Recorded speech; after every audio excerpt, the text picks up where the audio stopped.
اهلا بيكم. انتشر فيديو متداول للفنان عمرو دياب في حفل زفاف بيضرب واحد من المعجبين، حاول ياخد صورة سيلفي معاه فوق المسرح، وما تقوليش اصل المعجب شده من البدلة.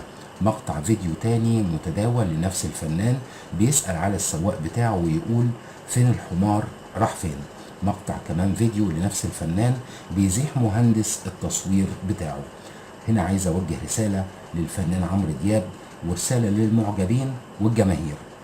للفنان عمرو دياب ولكل فنان بيتصرف بنفس الاسلوب، اللي يشوف الناس صغيرين هم كمان بيشوفوه صغير، ولو انت فوق جبل هتشوف الناس صغيرين هم كمان هيشوفوه صغير. الرسالة التانية للمعجبين اللي بتهتف باسم الفنان وتعظم وتمجد فيه وتديله مكانة فوق مكانته. باختصار، انتوا السبب اللي بتنفخوا في ناس ما يستحقوش، انتوا السبب اللي بتخلوهم ياخدوا مكانة غير مكانتهم.